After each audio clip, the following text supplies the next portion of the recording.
여러분 안녕하십니까? 인간의 잠재력은 어디까지 개발될 수 있다고 생각하십니까? 정말 우리가 아는 현대의 상식이 전부일까요? 여러분 또 깨달음, 해탈 신통력 등에 대해 많이들 들어보셨지요? 어떤 분들은 소설 같은 소리 하지 말아라 그런 게 어디 있냐? 이런 말씀을 하시고 어떤 분들은 부처님은 위대한 철학자이자 사상가이지만 그래도 인간일 뿐이다. 이런 말씀들을 하십니다. 그렇다면 정말 큰 깨달음을 얻은 사람은 일반인과 다른 무슨 일을 할 수 있을까요? 그리고 한번 이런 생각해 본 적 없으신가요? 불과 수십 년 전까지만 해도 세상은 법보다 주먹이 가까운 시대였습니다. 그래서 범죄와의 전쟁이니 삼천교육계니 하는 것들이 있었지요. 그런데 2600년 전은 오죽했을까요? 조선왕조 500년이 세계사에서 어마어마하게 긴 왕조라고 불리는 것은 그만큼 전쟁으로 인해 세계의 수많은 왕조가 빨리 망했기 때문입니다. 옛 시대는 그만큼 무력이 보편화되었던 시대이고 왕 앞에서 사람 목숨은 파리 목숨이었습니다. 그런데 과연 옛날 수행자들이 마냐 말만 청산유수일 뿐 단순히 철학을 하던 사람이거나 아니면 단순히 나라를 위한 제사나 지내던 제사장이었다면 과연 옛날 왕들이 고개를 조아리고 서로 모셔가려고 했을까요? 왕인 자신의 권위가 그 사람보다 낮아지는 것을 감수하면서까지요? 예왕들이 억지로 그럴 수밖에 없었던 명백한 물리적인 이유가 따로 있지는 않았을까요? 부처님이 말씀하시길 지금 세상은 중생의 근기가 좋지 않고 법이 흐려진 시대라고 합니다. 그래서 인간의 엄청난 잠재력에 대한 묘사가 전설 속에 묻혀 영화나 소설에만 나와 있는 상황이지요. 그러나 2600년 부처님이 생존하실 그때 그 당시 상황은 어땠을까요? 그래서 오늘은 팔만대장경에서 남방불교에 속하는 증일암경을 가지고 수천 년간 내려온 부처님의 경전을 통해 그때 그 시대 상황을 엿보면서 지금까지 말씀드린 모든 의문들을 스스로 아시게 도와드리는 소중한 시간을 가지겠습니다. 이미 수천 년 전의 불교는 양자물리학을 언급했습니다. 단지 단어를 색즉시공, 공즉시색이라고 다르게 썼을 뿐입니다. 소개드릴 경전을 보면서 말도 안 된다, 헛소리일 뿐이다 생각하실지, 정말 현대는 위대한 가르침이 많이 사라진 시대구나 생각하실지, 또는 부처님의 위대한 가르침에 반하시거나 인간의 엄청난 잠재력에 대한 가능성에 눈을 뜨실지, 그 여부는 여러분의 선택입니다. 지금 시작합니다. 제1부 무력을 당연하게 여기는 인간 세상의 왕은 물론 다른 차원의 신비한 존재들까지 부처님과 부처님의 제자들에게 존경을 표할 수밖에 없었다는데 그 이유는 과연 부처님이 설법하는 내용이 그들에게 듣기 좋아서일 뿐일까? 아니면 실제 물리적인 이유는 무엇인가? 증일암경 28권 유천법 본경 이와 같이 들었다. 어느 때 부처님께서는 사위국 기수급 고도관에서 대비고들 500명과 함께 계셨다. 그때 석재환이는 팔을 굽혔다. 펴는 것만큼 짧은 시간에 세존께서 계시는 곳으로 와서 머리를 조아려 그 발에 예배하고 한쪽에 앉았다.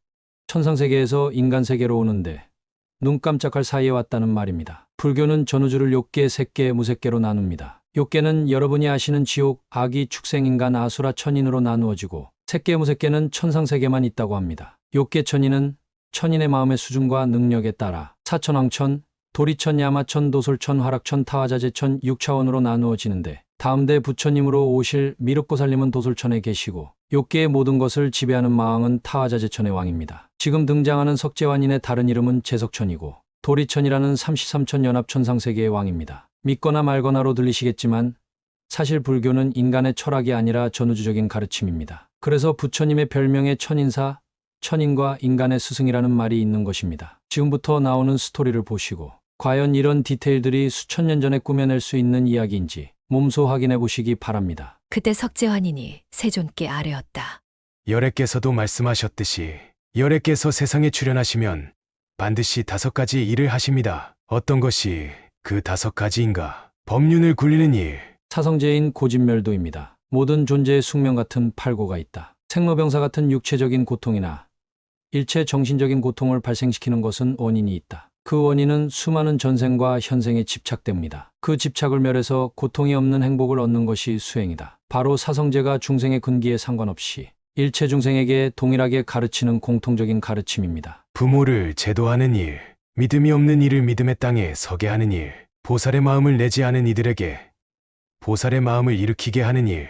그 사이에 일어날 일에 대해서와 그 사이에 일어날 일이란 문맥상 발심을 하고 수행을 해서 그 수행의 단계를 높여가는 일을 말합니다. 수행은 인승도, 천승도, 성문도, 영각도, 보살도가 있습니다. 마침내는 부처님이 되는 것이 최종 종착지입니다. 남방불교의 일부의 사람들이 대승불교의 보살은 없다고 비난하는데 분명히 남방불교 경전인 아암경에 이미 대승불교에 주로 쓰이는 보살이라는 단어가 있음을 알 수 있습니다. 어떤 부처가 될 것이라고 수기하시는 일입니다. 이 5가지 인연은 열애께서 세상에 출현하시면 어느 부처님이시든 다 반드시 하시는 일입니다. 지금 열애의 어머니께서 33천에 계시면서 법을 듣고 싶어 하시는데 지금 열애께서 연부리에 계시면서 사부대중들에게 둘러싸여 있고 또 국왕과 백성들이 모두 찾아와 구름처럼 모여들었습니다. 훌륭하신 세존이시여 33천으로 가셔서 어머님께 설법해 주소서. 세존께서는 잠자코 청을 받아주셨다. 석재환인이라는 천신은 제석천이라는 이름으로 더 유명합니다. 33천이라는 욕계천의 한 천상세계에서 중심이 되는 욕계천의 천신입니다. 돌아가신 부처님의 어머니가 욕계천에 태어나 있는데 이 장면은 부처님에게 너무 인간들에게만 설법하지 마시고 천상세계의 천인들에게도 설법해 주시기를 청하는 장면입니다. 그때 난타용왕과 우반난타용왕은 이렇게 생각하였다. 저 까까머리 사문들이 우리 위를 날아간다. 방편을 써서 허공을 날지 못하게 하자. 이때 용왕은 곧 화를 내며 거대한 화염의 폭풍을 뿜어 연불의 안을 맹렬히 불태웠다. 경전을 함부로 바꿀 수 없어 계속 같은 단어가 나오지만 고치지 않았습니다. 연불이는 지구라는 말입니다. 연불이 연부제, 남선부주 이 단어들 전부 지구와 같은 말입니다. 그때 아나니 부처님께 아뢰었다. 이 연불이에 웬일로 이런 불이 일어났습니까? 세존께서 말씀하셨다. 두 용왕이 저 까까머리 사문들이 늘 우리 위를 날아다닌다. 우리가 저들을 제지해서 허공을 날지 못하게 하자. 고 생각하고는 곧 화를 내며 이런 불을 뿜어내는 것이다. 그 때문에 이런 변괴가 일어난 것이니라. 그때 대가섭이 곧자리에서 일어나 세존께 아뢰었다. 제가 지금 당장 가서 저들과 싸우겠습니다. 세존께서 말씀하셨다. 저 두 용왕은 매우 흉악하여 교화시키기 어렵다. 그대는 자리에 앉아라. 그때 존자 아나율이 곧자리에 일어나 세존께 아뢰었다. 제가 지금 당장 가서 저 악령들을 항복받겠습니다. 세존께서 말씀하셨다. 저 두 악령은 너무도 사나워서 교화시키기 어렵다. 그대는 자리에 앉아라. 그때 존자 이월존자 가전연존자 수보리존자 우다이존자 바가리 각각 자리에서 일어나 세존께 아뢰었다. 제가 지금 당장 가서 저 악령들을 항복받겠습니다. 세존께서 말씀하셨다. 저 두 악령은 매우 흉악하여 교화시키기가 어렵다. 그대들은 자리에 앉아라. 그때 존자 대목걸련이 곧 자리에서 일어나 오른쪽 어깨를 드러내고 꿇어앉아 합장하고 부처님께 아뢰었다. 제가 저들에게 가서 악령들을 항복받겠습니다. 세존께서 말씀하셨다. 저 두 용왕은 너무도 흉악해서 항복받기 어렵다. 그대는 지금 어떻게 저들을 교화하려는가? 목련이 부처님께 아뢰었다. 제가 우선 저들에게 가서 먼저 아주 큰 형상으로 변화해 저 용들에게 겁을 주고 그 다음엔 다시 아주 작은 형상으로 변화하고 그 연후에 다시 평상시의 모습을 보여 저들을 항복받겠습니다. 세존께서 말씀하셨다. 훌륭하구나. 목련아, 너라면 저 악령들을 항복받을 수 있을 것이다. 그러나 목련아, 마음을 굳게 가지고 어지러운 생각을 일으키지 말라. 왜냐하면 저 용들은 흉악하여 너를 괴롭힐 준비가 잘 되어 있기 때문이니라. 이때 목련은 곧 부처님 발에 예배하고 팔을 굽혔다 펴는 것처럼 아주 짧은 시간에 그곳에서 사라져 수미산 꼭대기로 갔다. 그때 난타용왕과 우반난타용왕은 수미산을 7겹으로 에워싸고 잔뜩 성을 내며 큰 불을 뿜고 있었다. 그때 목련은 자신의 본래 모습을 숨기고 14개의 머리를 가진 큰 용왕으로 변화하여 수미산을 14겹으로 에워싸고 큰 불을 뿜어내며 두 용왕 위에 머물러 있었다. 난타와 우반난타용왕은 14개의 머리를 가진 큰 용왕을 보자 곧 매우 두려워하며 저희끼리 수군거렸다. 우들은 오늘 저 용왕의 위력을 시험해 우리를 이길 수 있나 알아보자. 그때 난타용왕과 우반난타용왕은 꼬리로 바다를 쳐서 33천까지 물이 튀게 하였건만 정작 목련의 몸에는 묻게 하지 못하였다. 그때 존자 대목련이 다시 꼬리로 바닷물을 치자 물은 더 높은 높이까지 치솟았고 아울러 두 용왕의 몸에도 쏟아부었다. 두 용왕은 저희들끼리 말하였다. 우리는 온 힘을 다해 물을 33천까지 튀게 하였다. 그런데 저 큰 용왕은 우리보다 더 위에 하늘까지 올라가게 한다. 또 우리는 머리가 7개인데 저 용왕은 14개의 머리를 가졌다. 우리는 수미산을 7겹으로 에워쌌는데 저 용왕은 14겹으로 에워쌌다. 이제 우리 두 용왕은 힘을 합쳐 함께 싸우자. 이때 두 용왕은 잔뜩 성을 내며 우레와 번개와 벼락을 치면서 큰 화염을 뿜었다. 존자 대목녀는 이렇게 생각하였다. 저 용들이 불과 벼락으로 싸우는데 만일 나까지 불과 벼락으로 싸운다면 저 염불이 사람들을 비롯한 33천이 다 화를 입을 것이다. 나는 이제 아주 작은 형상으로 변화해 저들과 싸우랴. 목녀는 곧 아주 작은 몸으로 변화하여 용의 입으로 들어갔다가 용의 코로 나오고 코로 들어갔다가 귀로 나왔으며 다시 귀로 들어갔다가 눈으로 나오고 눈에서 나와서는 눈썹 위로 기어다녔다. 그때 두 용왕은 매우 두려워하며 이렇게 생각하였다.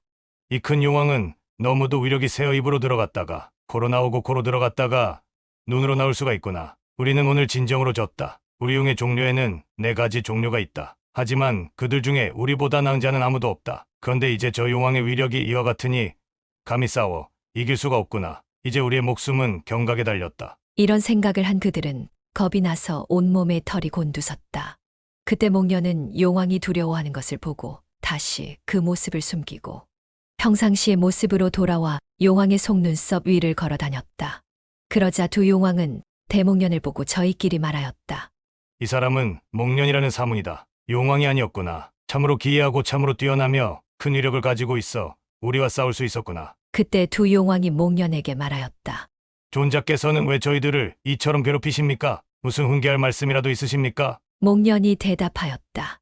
너희들은 지난날 왜 까까머리 사문들이 항상 우리 위로 날아다니고 있으니 우리가 지금 저들을 제어하자고 하는 그런 생각을 하였느냐? 용왕들이 대답하였다.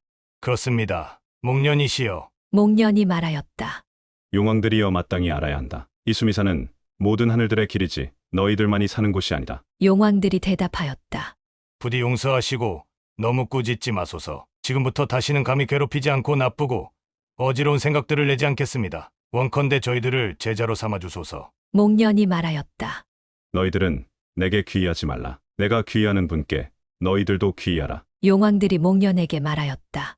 저희들은 지금 10개 귀의합니다. 목련이 말하였다. 너희들이 이 수미산을 의지하고서는 세종께 귀의할 수가 없다. 이제 나와 함께 사위성으로 가면 귀의할 수 있을 것이다. 그래서 목련은 두 용왕을 데리고 팔을 굽혔다. 펼 정도의 아주 짧은 시간에 수미산에서 사위성으로 갔다. 그때 세존께서는 한량없이 많은 대중들에게 설법을 하고 계셨다. 이때 목련이 두 용왕에게 말하였다. 너희들은 마땅히 알아야 한다. 지금 세종께서 한량없이 많은 대중들을 위해 설법하고 계시니 너희들 용의 모습으로는 세종께 갈 수 없다. 용왕들이 말하였다. 그렇습니다. 목련이시여. 용왕들은 용의 모습을 숨기고 사람의 모양으로 변화하였는데 크지도 않고 작지도 않았으며 얼굴은 단정한 것이 복숭아꽃 빛깔과 같았다. 그때 목련이 세존께 나아가 머리를 조아려 그 발에 예배하고 한쪽에 앉았다. 그리고 두 용왕에게 말하였다. 지금이 바로 그때이다. 앞으로 나가거라. 용왕들은 목련의 말을 듣고 곧 자리에서 일어나 꿇어앉아 합장하고 세존께 아뢰었다. 저희 두 족성자는 한 사람은 이름이 난타이고 한 사람은 이름이 우반난타라고 합니다. 지금 10개 귀의하여 5개를 받들어 가지겠사오니 원컨대 세종께서는 우바세가 되도록 허락하소서. 목숨을 마칠 때까지 다시는 살생을 하지 않겠습니다. 그때 세존께서는 손가락을 튀기며 허락하셨다. 두 용왕은 본자리로 돌아가 앉아 법을 들으려고 하였다. 그때 바산이광이 무슨 인연으로 이 연부리에 이처럼 연기와 불꽃이 일어나는 걸까 하고 생각하고는 곧 봅의 깃털로 장식한 수레를 타고 사위성을 나와 세존께 나아갔다. 사람들은 멀리서 왕이 오는 것을 보고 모두 일어나 맞이하면서 말하였다. 잘 오셨습니다. 대왕이시여, 여기 앉으소서. 그러나 두 용왕은 잠자코 있으면서 일어나지 않았다. 바산이광은 세존의 발에 예배하고 한쪽에 앉았다. 그때 대왕이 세존께 아뢰었다. 제가 여쭙고 싶은 것이 있습니다. 원컨대 세존께서는 일일이 자세하게 설명해 주소서. 세존께서 말씀하셨다. 묻고 싶은 것이 있으면 지금 물으십시오. 바산이광이 부처님께 아뢰었다. 무슨 인연으로 이 연부리에 이처럼 연기와 불꽃이 일어나는 것입니까? 세존께서 말씀하셨다. 이것은 난타와 우반난타 용왕이 일으킨 것입니다. 그러나 대왕께선 두려워하지 마십시오. 지금부터는 연기와 불꽃이 일어나는 별난이 없을 것입니다. 이때 바산이광은 의문이 해결되었으니 자기가 와도 인사하지 않는 두 사람을 보고 이렇게 생각하였다. 나는 지금 이 나라의 대왕으로서 인민들의 존경을 받고 이름이 사방에 알려져 있다. 그런데 저 두 사람은 어디서 왔기에 내가 오는 것을 보고도 일어나 맞이하지 않는가? 만일 내 나라 사람이라면 잡아서 가둘 것이요. 다른 나라에서 왔다면 잡아서 죽이리라. 지금 이 대사를 보면 아시듯이 예전의 왕은 사람의 생사해탈권을 가지고 있었습니다. 그런데 과연 스님들과 부처님이 신통력이 없었다면 사람 목숨을 파리 목숨처럼 여기는 왕들에게 이렇게 절대적인 존경을 받을 수 있었을까요? 지금은 중생들의 근기가 흐려져 신통이 사라진 시대입니다. 그러나 닦을 수 없다고, 그런 수행법은 존재하지 않는다고 단정짓는다면 부처님이 말씀하신 37조도품 중에서 사신족이라는 신통을 닦는 수행법은 영원히 실존될 것입니다. 당연히 지금 저도 못하지만 다른 사람들처럼 내가 못하니 신통이 없다고 부정하는 것보다는 아직 수준이 멀어 못하는 점을 부끄럽게 생각하고 있으며 방법을 연구하면서 조금씩 그 기초가 되는 아랫단계 수행을 하고 있습니다. 저는 깨달음을 위한 수행의 과정에서 꼭 필요하다면 이번 생에 못하는 한이 있더라도 다음 생까지 수행을 이어가 언젠가는 반드시 해야 한다고 생각하고 있습니다. 계속하겠습니다. 용왕들은 바사니광의 마음속 생각을 알고 곧 화가 났다. 용왕들은 그때 이렇게 생각하였다.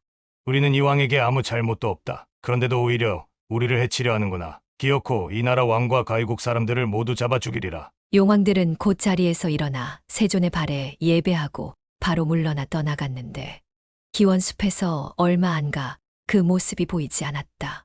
그때 바사니광은 그들이 떠나는 것을 보고 곧 세존께 아뢰었다. 나라 일이 너무 많아 궁중으로 돌아갈까 합니다. 세존께서 말씀하셨다. 형편대로 하십시오. 바사니광은 곧 자리에서 일어나 떠나갔다. 그리고는 신하들에게 명령하였다. 아까 그 두 사람이 어느 길로 갔느냐? 빨리 가서 그들을 잡아오너라. 신하들은 왕의 명령을 받고 즉시 달려가 찾아보았으나 간 곳을 알 수 없어 궁중으로 돌아갔다. 그때 난타용왕과 우반난타용왕은 이렇게 생각하였다. 우리는 그 왕에게 아무 잘못이 없다. 그런데도 우리를 잡아 해치려고 하는구나. 우리는 저 나라 백성들을 남김없이 다 죽이리라. 그러나 용왕들은 다시 이렇게 생각하였다. 저 나라 백성들에게 무슨 잘못이 있겠는가? 사위성 백성들을 죽이리라. 그러다가 다시 생각하였다. 사위국 사람들이 우리에게 무슨 잘못이 있겠는가?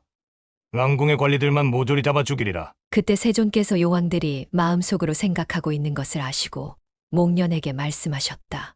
그대는 저 바사니광을 구하도록 하라. 난타용왕과 우반난타용왕이 해치지 못하도록 하라.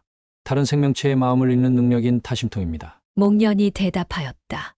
그렇게 하겠습니다. 세존이시여. 목련은 부처님의 분부를 받고 세존의 발에 예배하고 물러나 떠났다. 그는 왕궁 위에서 가부좌하고 앉아 모습을 감추었다. 자신의 모습이 보이지 않게 하는 은신술이라는 신족통입니다. 그때 두 용왕은 우레를 울리고 벼락을 치며 사나운 비바람을 뿌려대면서 왕궁 위에 있었다.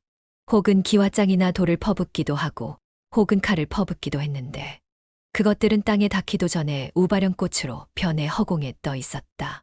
용왕들은 더욱 화가 치밀어 크고 높은 산을 궁전 위로 던졌다. 그러자 목련은 다시 그것을 갖가지 음식으로 변화시켰다. 용왕은 더욱 화가 치밀어 온갖 칼을 퍼부었다. 그때 목련은 다시 그것을 아주 예쁜 옷들로 변화시켰다.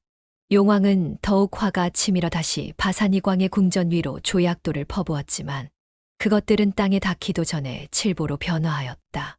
이것도 신족통의 일종인데 물질 변화 능력입니다. 돌을 보석으로 바꿀 수 있다고 합니다. 그런데 이런 능력을 얻으려면 사적인 욕망이 완전 소멸되고 아주 높은 천상세계인 색계천인 수준의 마음까지 닦아야 그 수행을 시작할 수 있습니다. 그래서 이런 능력이 있는 진정한 도인은 훨씬 더 큰 좋은 천상세계를 맘대로 접하기 때문에 인간 세상의 명예와 돈에 전혀 관심이 없습니다. 아이러니하지요? 명예와 돈에 관심이 전혀 없어야 돌을 보석으로 바꿀 수 있다니 말입니다. 주변에 혹시 자신이 삼매에 들어 천상세계에 접할 수 있다는 말을 하면서도 가만 보면 하는 행동이 돈이나 명예에 지대한 관심을 보인다면 조심하십시오. 여러분이 교리를 모른다고 속이는 것입니다. 그때 바사니광은 궁중에 내리는 칠보들을 보고 너무 기뻐 어쩔 줄 모르다가 이렇게 생각하였다. 이 연부리에 나보다 더 덕이 있는 사람은 열애를 제외하곤 아무도 없다. 왜냐하면 우리 집에서는 벼 한 포기를 심으면 그것이 자라 한 섬의 쌀을 거두게 하고 밥을 지어 감자장에 찍어 먹으면 너무도 향기롭고 맛있기 때문이다. 그런데 이제 또 궁전 위에서 칠보가 비처럼 쏟아지니 내가 곧 전설에나 나오는 위대한 왕인 전륜성왕이 된단 말인가. 용왕의 신통력으로 죽을 뻔했는데 목련존자가 막아주어 아무것도 모르는 바사니광의 착각입니다. 그때 바사니광은 많은 시녀들을 거느리고 그 칠보를 거두고 있었다. 그때 두 용왕은 저희끼리 말하였다. 지금 이게 무슨 의미인가? 우리들이 여기 올 때에는 바사니광을 죽이려고 한 것이었는데, 그런데 오늘 이렇게 변화하고 심지어는 여기에 온갖 짐을 다 써보았지만 저 바사니광의 털끝 하나 움직일 수 없구나. 그때 용왕들은 대목걸련이 궁전 위에 바른 몸과 바른 마음으로 조금도 기울어짐이 없이 가부좌하고 앉아있는 모습을 보았다. 그 모습을 보고 나서 이는 분명 저 대목령께서 부리신 조화일 것이다. 라고 생각하였다. 그때 두 용왕은 목련을 보고 나서 이내 물러나 떠나갔다. 그때 목련은 용왕들이 떠나는 것을 보고는 다시 신통을 거두고 세존께 나아가 머리를 조아려 그 발에 예배하고 한쪽에 앉았다. 그때 바사니광은 지금 하늘에서 내린 이 갖가지 음식은 내가 먼저 먹을 것이 아니라 10개 바친 뒤에 먹어야 하리라. 하고 생각하였다. 바사니광은 곧 보배와 갖가지 음식을 수레에 싣고 세존께 나아가 아뢰었다. 이것은 아까 하늘이 내린 칠보와 갖가지 음식입니다. 원컨대 받아주소서. 그때 대목걸련은 열애에게서 그리 멀지 않은 곳에 있었다.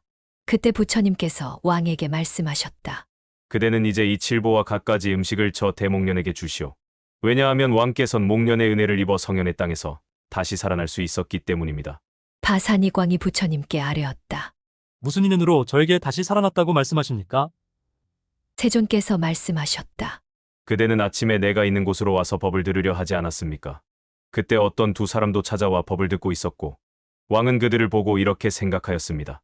나는 이 나라에서 가장 세력이 있고 지위가 높아 사람들의 공경을 받는다. 그런데 저 두 사람은 어디서 왔기에 나를 보고도 일어나 맞이하지 않는가? 왕은 부처님께 아뢰었다. 정말 그랬습니다. 세존이시여. 세존께서 말씀하셨다.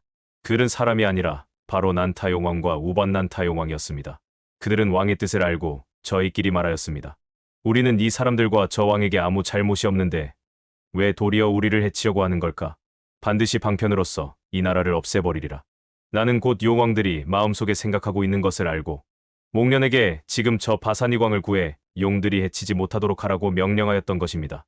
그는 내 분부를 받고 궁전 위에서 모습을 숨겨 나타나지 않고 그런 변화를 부렸던 것입니다. 그때 용왕들은 버럭 화를 내며 조약돌을 궁전 위에 퍼부었지만 그것들은 땅에 떨어지기도 전에 모두 칠보옷 음식으로 변화하고 말았던 것입니다. 이런 인연으로 대왕께선 오늘 다시 살아난 것입니다. 그때 바사니광은 곧 두려운 생각이 들어 온몸에 털이 곤두섰다. 그는 무릎걸음으로 세존 앞으로 나아가 부처님께 아뢰었다. 세존께서 너무도 돈독한 은혜를 베풀어 주시어 제가 생명을 건지게 되었습니다. 다시 목련의 발에 머리를 조아려 예를 올리고 아뢰었다. 존자의 은혜를 입어 생명을 건지게 되었습니다. 목련 존자께선 그 수명 무궁하시고 언제나 그 목숨 보호하소서. 저의 괴롭고 궁한 재앙 물리쳐 주시니 존자의 은혜로 어려움 벗어났습니다. 그리고 바사니광은 천상의 향과 꽃을 열애의 몸에 흩뿌리며 말하였다. 저는 이제 이 칠보를 세존께 바치나이다. 원컨대 받아주소서. 그는 머리를 조아려 부처님의 발에 예를 올리고 3번 돌고는 곧 물러나 떠나갔다. 이제 이 경전의 한달락이 끝났습니다. 이제 부처님이 인간 세상에서 스스로 행방불명이 되신 이야기가 시작됩니다. 이 영상이 유익하다고 생각되신다면 화면 하단의 구독과 좋아요 버튼 눌러주시고 알림 설정도 부탁드립니다. 제2부 부처님이 인간 세상에서 스스로 행방불명되시다. 세상에 신통을 막는 신통력도 있다고? 왜 부처님은 인간과 천인들의 스승이라 불리는가? 그때 세존께서 이렇게 생각하셨다.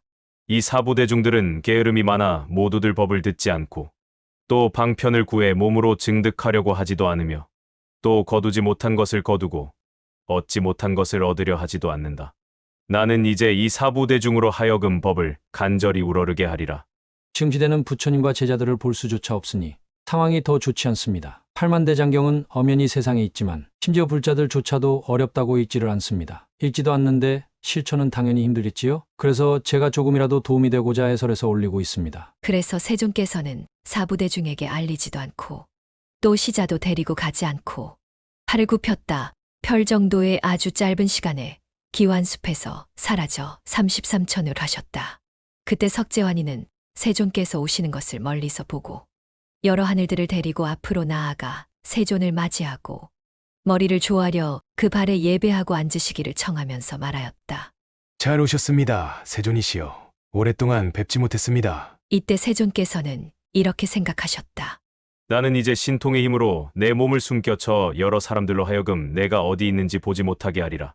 부처님이 스스로 인간 세상에서 아무리 천한이 뛰어난 사람조차 자신이 어디에 있는지 있는 곳을 볼 수 없도록 어디든지 볼 수 있는 신통력인 천한통을 막는 신통을 일으키셨다는 것입니다. 이제 인간 세상에서는 부처님이 행방불명되었습니다. 부처님이 계신데도 고마워하지 않고 수행하지 않는 사람들을 분발시키기 위해서 부처님이 없으면 얼마나 수행이 어려운지 알게 하려는 방편입니다. 있을 때 잘하라, 물이 들어왔을 때 노를 저어라라는 말이 있지요. 세존께서는 다시 이렇게 생각하셨다.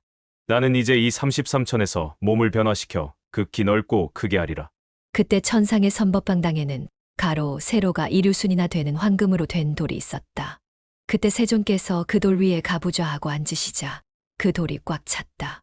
그때 열애의 어머니이신 마야부인께서 여러 천녀들을 거느리고 세존께 나아가 머리를 조아려 그 발에 예배하고 한쪽에 앉아 이렇게 말하였다. 뵙지 못한 지 너무 오래인데 이제 이렇게 이곳으로 와주셨으니 참으로 다행입니다. 뵙기를 간절히 바랐더니 부처님께서 오늘 이렇게 오셨군요. 마야부인은 머리를 조아려 발에 예배한 뒤 한쪽에 앉았다. 석재환인도 열애의 발에 예배하고 한쪽에 앉았고 33천도 열애의 발에 예배하고 한쪽에 앉았다. 그때 모든 하늘들은 세존께서 그곳에 계시며 하늘 무리는 불어나고 아수륜 무리는 줄어들게 하시는 것을 보았다. 천인과 아수라는 사이가 서로 안 좋은 천인들입니다. 아수라는 아직 분노를 극복하지 못한 천인들이라고 합니다. 그때 세존께서는 그 하늘 무리들을 위해 미묘한 논들 차근차근 말씀하셨으니 그때 설하신 논은 보시에 대한 논, 계율에 대한 논, 천상에 태어나는 데 대한 논이었으며 또 탐욕은 깨끗지 못한 생각이고 음욕은 더러운 것이므로 그것을 벗어나는 것이 즐거움이다. 라고 말씀하셨다. 욕계천의 천인들도 인간보다는 성욕이 적으나 아직 이성과의 신체적인 접촉을 합니다. 그런데 복이 많은 천인들에게조차 성욕을 벗어나라고 설법하시는 것입니다. 인간이나 욕계의 천상세계나 성욕을 극복하는 것은 매우 중요한 일임을 알 수 있습니다. 그때 세존께서는 찾아온 여러 대중들과 하늘 사람들의 마음이 열리고 뜻에 이해가 생긴 것을 보시고 이것을 의해심계라고 전문 용어가 있는데 수행을 통해 이기심이 많이 사라지면 마음이 열립니다. 사람들은 외부의 보물을 찾아 헤매지만 실제 우리 마음속에는 우리가 모르는 보물이 많다고 합니다. 수행은 곧 보물찾기입니다. 그리고 그 보물은 아무도 뺏어갈 수 없는 보물입니다. 모든 불세존께서 항상 말씀하셨던 법이 괴로움, 괴로움의 발생, 괴로움의 소멸, 괴로움의 소멸에 이르는 길을 모든 하늘들에게 자세히 설명하셨다. 영상 앞부분에 나왔던 법륜을 굴린다. 즉 고진멸도 사성제를 설하셨다는 것입니다. 그들은 그 자리에서 온갖 번뇌가 없어지고 법안이 깨끗해졌다. 또 18억 천녀들은 도의 자취를 보았고 3만 6천 하늘들은 법안이 깨끗해졌다. 이때 열애의 어머니께서는 곧 자리에서 일어나 열애의 발에 예배하고 궁중으로 도로 들어갔다. 농담 반 진담 반으로 말씀드리겠습니다. 정말 돌아가신 아버지, 어머니가 뵙고 싶나요? 여러분이 열심히 수행을 해서 언젠가 숙명통과 신죽통을 얻으면 돌아가신 분이 어디에 환생해서 계신지 직접 알고 찾아가서 뵐 수 있습니다. 그런데 슬프게도 여러분이 그분들을 만나도 회포를 풀지 못하는 문제가 있습니다. 왜냐하면 그분들은 부처님의 어머니가 아니라서 이미 다른 몸을 받았고 이미 기억이 지워져 아마 여러분을 기억 못하실 겁니다. 그러니 진지하게 수행을 하실 분은 시간적 시야를 확장해서 이번 생의 인연에 너무 집착하지 마시기 바랍니다. 계속하겠습니다. 그때 석재환인이 부처님께 아뢰었다. 저는 지금 어떤 음식을 열애께 올려야 합니까? 인간의 음식입니까? 저절로 된 천상의 음식입니까? 욕계천의 천상의 음식은 우리처럼 농사를 짓고 요리를 해서 먹는 것이 아니라 저절로 생기에 그냥 먹기만 하면 된다고 합니다. 세존께서 말씀하셨다. 인간의 음식이 열애의 식사가 될 수 있다. 왜냐하면 나는 인간 세계에서 태어나 인간 세계에서 자랐으며 인간 세계에서 부처가 되었기 때문이니라. 석재환인이 부처님께 아뢰었다. 그렇게 하겠습니다. 세존이시여. 이때 석재환인이 다시 부처님께 여쭈었다. 천상의 시간에 맞추어야 합니까? 인간의 시간에 맞추어야 합니까? 세존께서 대답하셨다. 인간의 시간에 맞추어라. 그렇게 하겠습니다. 세존이시여. 그때 석재환인은 곧 인간의 음식을 인간의 시간에 맞추어 열애께 공양하였다. 그때 33천의 천인들은 저희들끼리 이렇게 말하였다. 우리는 오늘 열애께서 온종일 공양하시는 것만 본다. 시간까지 조절하는 부처님의 신통력. 천상과 시간과 지구의 시간은 다른데 지금 부처님은 시간까지 조절할 수 있으셔서 천인들 입장에서는 하루 종일 식사하시는 것으로 보인다는 말입니다. 이때 세존께서는 나는 지금 이와 같은 산매에 들어 저 하늘들을 오게 하고 싶으면 곧 오게 하고 물러가게 하고 싶으면 곧 물러가게 하리라. 고 생각하셨다. 천인들이 부처님을 볼 수 있게 하거나 볼 수 없게 하거나 자신이 있는 곳으로 오게 하거나 못 오게 하거나 자유롭게 할 수 있다는 말씀입니다. 세존께서는 이 산매의 들어때를 맞춰 그 하늘들을 나아가고 물러가게 하셨다. 그때 인간 세상의 사부대중들은 오랫동안 열애를 뵙지 못하자 아난에게 가서 물었다. 열애께서는 지금 어디에 계십니까? 간절히 뵙고 싶습니다. 아난이 대답하였다. 나도 열애께서 어디 계신지 모르오. 이때 바사니광과 우전왕도 아난에게 와서 물었다. 열애께서는 지금 도대체 어디 계십니까? 아난이 대답하였다. 대왕이시여, 저도 열애께서 어디 계시는지 모릅니다. 두 왕은 열애를 그리워하다가 결국 병이 났다. 그러자 많은 신하들이 우전왕에게 아뢰었다. 지금 무슨 병에 걸리셨습니까? 왕이 대답하였다. 나는 지금 근심으로 병이 들었다. 모든 신하들이 말하였다. 어떤 근심으로 병이 들었습니까? 그 왕이 대답하였다. 열애를 뵙지 못하기 때문이다. 만일 내가 열애를 뵙지 못한다면 곧 죽을 것이다. 신하들은 곧 이런 생각을 하였다. 어떤 방법을 써야 우전왕께서 돌아가시지 않으실까? 우리 이제 열애의 형상을 만들자? 그때 신하들이 왕에게 아뢰었다. 저희들이 열애의 형상을 조성하고자 합니다. 그러면 공경하고 섬기며 예배할 수도 있을 것입니다. 왕은 이 말을 듣고 너무 기뻐 어쩔 줄 모르면서 신하들에게 말하였다. 훌륭하구나. 그대들의 말이 참으로 미묘하구나. 신하들이 아뢰었다. 어떤 보배로 열애의 형상을 조성하오리까? 그때 왕은 곧 온 나라 안에 뛰어난 조각가들에게 명령하였다. 내가 지금 열애의 형상을 조성하고자 하노라. 솜씨 좋은 장인이 대답하였다.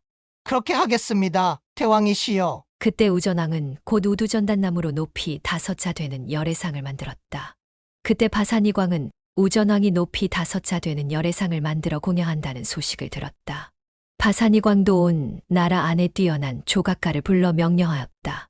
내가 지금 열애의 형상을 조성하고자 한다. 너희들은 즉시 준비하라. 이때 바사니광은 이렇게 생각하였다. 어떤 보배로 열애의 형상을 조성할까? 조금 있다가 다시 생각하였다. 열애의 몸은 마치 순금처럼 누렇다. 이제 금으로 열애의 형상을 만들리라. 그래서 바사니광은 순전한 금으로 높이 5자 되는 열애상을 만들었다. 그때 연부리 안에 비로소 2개의 열애 형상이 있게 되었다. 여러분들이 남방불교의 성문도에서는 불상이 없다고 알고 계시지만 지금 경전에서 보셨다시피 부처님 생존 당시에도 불상은 있었습니다. 나중에 이에 대해 부처님이 뭐라고 말씀하시는지도 나옵니다. 그때 사부대중들이 아난에게 찾아가 물었다. 저희들이 간절하게 열애를 뵙고 싶습니다. 지금 열애께서는 어디에 계십니까? 아난이 대답했다. 저도 열애께서 어디 계시는지 모릅니다. 우리 다 같이 아나율 존자에게 가서 이 일을 물어봅시다.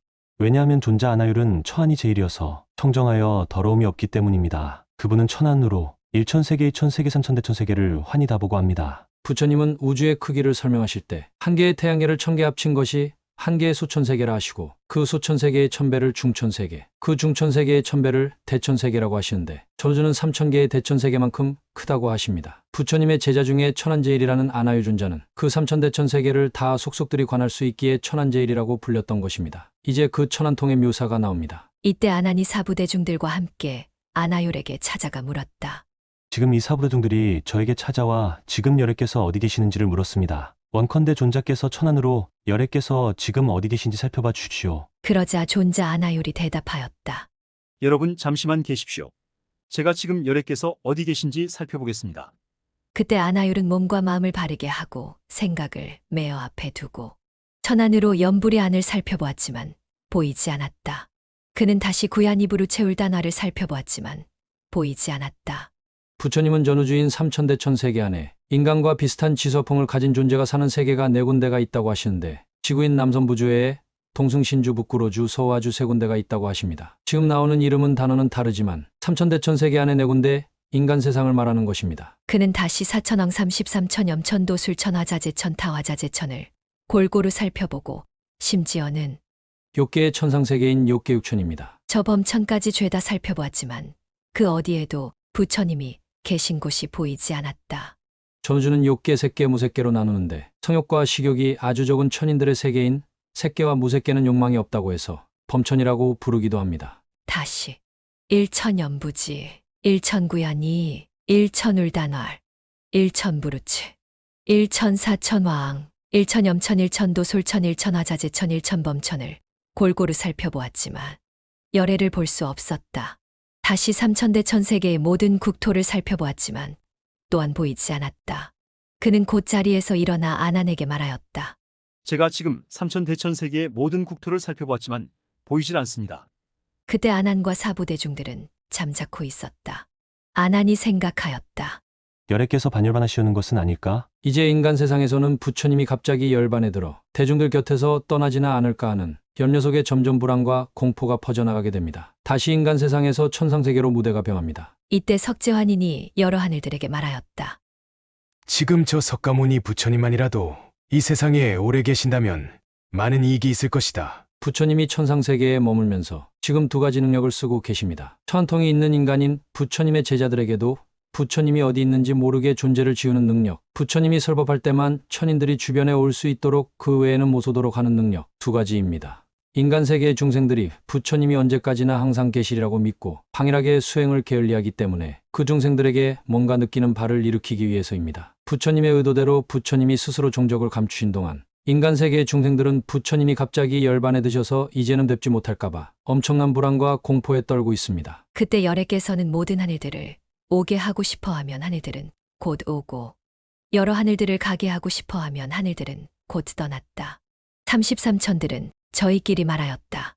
열애께서는 왜 종에 잡수시는 걸까? 그러자 석재환인이 33천에게 말하였다. 열애께서는 지금 인간 세계의 시간에 맞춰 잡수시고 천상 세계의 시간을 쓰시지 않기 때문이다. 그때 세존께서는 그곳에서 석 달을 지내고 이렇게 생각하셨다.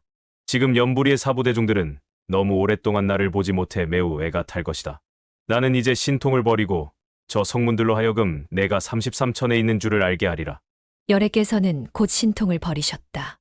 뭐든 있을 때 소중함을 알아야 합니다. 지금 세상은 부처님이 존재하지 않아서 어지럽다고 생각하는 분들도 계십니다. 그분들의 생각에선 마치 부처님이 다시 오시면 뭐든지 해결될 것 같습니다. 하지만 2600년 전 당시에도 중생들의 어리석음은 마찬가지였습니다. 귀한 것이 있어도 알아보는 복이 있어야 귀한 줄 아는 법이니까요. 그래서 불교는 수행 말고도 선행을 해서 복을 쌓으라고 합니다. 신통력이나 지혜도 아주 큰 복이기에 복덕이 없으면 못 닦는다고 합니다. 이때 아나는 아나율이 있는 곳에서 머물고 있다가 다시 아나율에게 말하였다.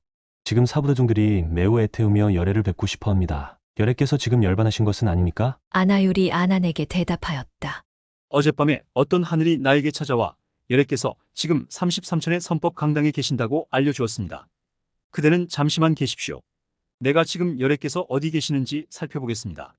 존자 아나율은 곧 아부좌하고 앉아 몸과 뜻을 바르게 하고 마음을 움직이지 않고 수행의 핵심입니다. 팔정도 바른 견해인 정견, 이치에 맞는 정신활동인 정사유, 성실함을 말하는 정정진, 위의 세 가지를 통해 바른 말과 행동을 하는 정어정업, 정명, 정념, 정정. 정념과 정명이 바로 몸과 뜻을 바르게 한다는 것입니다. 그냥 단순히 몸의 자세와 마음의 자세 같은 평범한 단어가 아닙니다. 깊이가 있습니다. 천안으로 33천을 살펴보다가 세존께서 사방 이루순이나 되는 돌 위에 앉아 계시는 것을 보았다. 아나율은 곧 산매에서 일어나 아난에게 말하였다. 열애께서는 지금 33천에서 어머님을 위해 설법하고 계십니다. 아난과 사부대중들은 너무 기뻐 어쩔 줄 몰랐다. 아난은 사부대중들에게 물었다. 어느 분이 저 33천으로 가서 열애께 문안 드릴 수 있겠습니까? 아나율이 말하였다. 존자 목련께서 신족통이 제일이시니 그 실력을 부려 부처님께 가서 문안드려 주소서. 사부대중들도 목련에게 말하였다. 지금 열애께서 33천에 계신다고 하니 존자께서는 저희 사부대중들의 이름으로 열애께 문안드려 주십시오. 또 세존께서는 이 연불이 세상에서 도를 얻으셨습니다. 원컨대 위신력을 부려 이 세상으로 돌아오시기 바랍니다. 하는 이런 뜻을 열애께 말씀드려 주십시오. 목련이 대답했다. 매우 좋은 일입니다. 여러분, 목련은 사부대중들의 부탁을 받고 팔을 굽혔다. 펼 정도의 아주 짧은 시간에 33천에 도착해 열애께서 계시는 곳으로 갔다. 그때 석재환인과 여러 하늘들은 멀리서 목련이 오는 것을 보고 분명 비구들의 심부름이 아니면 여러 왕들의 심부름일 것이다 하고 그렇게들 생각하였다. 모든 하늘들이 모두 일어나 맞이하였다. 잘 오셨습니다. 존자시여. 목련은 세존께서 한량없이 많은 대중들을 위해 설법하고 계시는 것을 멀리서 바라보고 이렇게 생각하였다. 세존께서는 이 하늘에 계시면서도 여전히 번거로우시구나. 목련은 세존께 나아가 머리를 조아려 그 발에 예배하고 한쪽에 섰다. 그때 목련이 부처님께 아뢰었다. 세존이시여, 사부대중들이 열애께 기거는 편안하고 행보는 건강하신지 문안드린다고 전해왔습니다. 세존께서는 연불이에서 자라나 이 세상에서 도를 얻으셨습니다. 원컨대 세존께서는 이 세상으로 돌아오소서. 사부대중들은 애를 태우며 세존을 뵙고 싶어합니다. 세존께서 말씀하셨다. 사부대중들로 하여금 수행에 게으름이 없도록 하라. 어떠냐? 목련아. 사부대중들은 유행하며 교화에 힘쓰고 있느냐? 서로 다투는 일은 없느냐? 외도들이 괴롭히지는 않느냐? 목련이 아뢰었다. 사부대중들은 게으름이 없이 열심히 수행하고 있습니다. 다만 목련아, 그대는 조금 전에 열애께선 여기서도 번거로우시구나 하고 생각했는데 그것은 그렇지 않다. 왜냐하면 나는 여기서 설법한 지 그리 오래되지 않았고 또 만일 내가 이 하늘들을 오게 하고 싶다고 생각하면 하늘들은 곧 또 오고 하늘들을 오지 못하게 하고 싶다고 하면 하늘들은 오지 못하기 때문이다. 목련이여, 그대는 세상으로 돌아가라. 열애는 지금부터 이래 뒤에 승가시국의 큰 연못가를 통해 인간 세상으로 가리라. 이때 목련은 팔을 굽혔다. 편은 지극히 짧은 시간에 사위성 기수급 고도관으로 돌아가 사부대중들에게 말하였다. 여러분, 마땅히 아셔야만 합니다. 지금부터 이래 뒤에 열애께서는 이 연불이 땅 승가시국의 큰 연못가로 내려오실 것입니다. 사부대중들은 이 말을 듣고 너무 기뻐 어쩔 줄 몰랐다. 또 바산이광, 우전왕, 악생왕, 우다연왕, 빈비사라왕도 열애께서 이래 뒤에 승가시국의 큰 연못가로 내려오신다는 소식을 듣고 너무 기뻐 어쩔 줄 몰랐다. 오매불망 보고 싶어서 병에 걸린 사람들은 당연히 좋겠지요? 또 비사리 사람들과 가비라월의 석가족들과 구이라월 사람들도 열애께서 연불이 땅으로 내려오신다는 소식을 듣고 너무 기뻐 어쩔 줄 몰랐다. 그때 바산이광은 네 종류의 군사를 모으고 목하로 나아가 세존을 뵈려고 하였다. 다섯 왕들도 모두 군사들을 거느리고 세존께서 오신다는 곳으로 나아가 열애와 그 대중들을 뵈려고 하였다. 가비라월의 석가족도 모두 세존께서 오신다는 곳으로 가고 또 사부대중들도 모두 세존께서 오신다는 곳으로 나아가 열애를 뵈려고 하였다. 부처님이 지구로 다시 내려오실 이래가 되자 석재환이는 자제천자에게 말하였다. 너는 지금 이 수미산 꼭대기에서 승가시의 연못가까지 세 개의 길을 닦아라. 열애의 뜻을 살펴보니 신통을 부리지 않고 연부 땅으로 가려 하신다. 자제천자가 대답하였다. 참으로 좋은 일입니다. 지금 당장 갖겠습니다. 자제천자는 곧 금은 수정으로 된 세 길을 신통으로 만들었다. 가운데에 금길을 두고 양쪽 가로 수정길과 은길을 만들고 길 가에는 금나무를 심어 놓았다. 그때 여러 신묘한 아내들은 이래 동안 모두 모여 법을 들었다. 그때 천상세계에서 세존께서는 수천만 무리들에게 앞뒤로 둘러싸여 설법하셨다. 5가지. 성음은 괴로운 것이다. 어떤 것이 그 5가지인가? 색통상행식을 이르는 말이다. 어떤 것을 세금이라고 하는가? 이른바 사대로 된 이 몸은 사대로 만들어진 색이니 이것을 세금이라고 한다. 색은 물질이라고 해서 모든 물질은 지수와 풍공 5대로 나누어집니다. 그런데 지수와 풍만 따로 사대라고 할 때도 있습니다. 지대는 눈에 보이는 팔다리 내장 같은 물질, 수대는 눈물, 콧물, 오줌 같은 액체, 하대는 체온과 열, 풍대는 몸과 마음의 일체 움직임을 말합니다. 어떤 것을 통음이라고 하는가? 이른바 괴로운 느낌, 즐거운 느낌, 괴롭지도 즐겁지도 않은 느낌이니 이것을 통음이라고 한다. 어떤 것을 상음이라고 하는가? 이른바 3세가 함께 모인 것이니 이것을 상음이라고 한다. 생각은 과거의 추억, 지금의 판단, 미래에 대한 불안과 상상, 계속 과거, 현재의 미래를 떠돌면서 망상을 일으킵니다. 어떤 것을 행음이라고 하는가? 이른바 몸의 행과 입의 행과 뜻의 행이니 이것을 행음이라고 한다. 일체의 움직임을 말합니다. 어떤 것을 식음이라고 하는가? 이른바 눈, 코, 귀, 몸 뜻의 식이니 이것을 식음이라고 한다. 인식작용을 말하는데 각각 다른 중생마다 똑같은 것을 보아도 인식이 다 다릅니다. 예를 들어 어떤 곤충은 인간과는 달리 입체인 3차원을 인지하지 못한다고 합니다. 공간을 인식할 때 앞뒤 좌우만 있지 위아래가 없습니다. 그래서 고소공포증도 없습니다. 부처님은 지금까지는 색수상행식이라는 단어의 뜻을 말씀하셨는데 이제부터는 색수상행식의 작용을 다시 반복하십니다. 어떤 것을 색이라고 하는가? 이른바 색이란 추위도 색이요, 더위도 색이며 굶주림도 색이요, 목마름도 색이다. 어떤 것을 통이라고 하는가? 이른바 느낌이란 감각을 말하는 것이니 무엇을 느끼는가? 괴로움을 느끼고 즐거움을 느끼며 괴롭지도 않고 즐겁지도 않음을 느낌으로 감각이라고 한다. 어떤 것을 상이라고 하는가? 이른바 상이란 고달미니 파랑, 노랑, 하양, 검정을 알고 괴로움과 즐거움을 알므로 상이라고 한다. 어떤 것을 행위라고 하는가? 이른바 행위란 능히 이루는 것이 있기 때문에 행위라고 한다. 무엇을 이루는가? 악행을 이루기도 하고 선행을 이루기도 하기 때문에 행위라고 한다. 어떤 것을 식이라고 하는가? 이른바 식이란 옳고 그름을 분별하고 온갖 맛을 분별하는 것이니 이것을 식이라고 하느니라. 천자들이여, 마땅히 알아야만 한다. 이 오성음에는 세 갈래의 나쁜 길과 천상 길과 인간 길이 있는 줄을 알아야 하고 이 오성음이 사라지면 곧 열반의 길이 있는 줄을 알아야 하느니라. 세존께서 이렇게 설법하셨을 때 6만의 하늘신들은 법안이 깨끗해졌다. 그때 세존께서는 하늘신들에게 설법하신 뒤에 곧자리에서 일어나 수미산 꼭대기로 가시어 이런 개송을 말씀하셨다.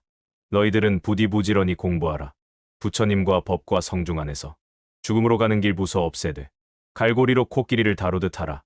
너희들은 만일 이 법에 대해서 게으르지 않고 힘써 닦는다면 나고 죽음을 이내 끝내어 괴로움의 근본이 없어지리라. 세존께서 이 개송을 말씀하시고 나서 고타운데 길로 나가셨다.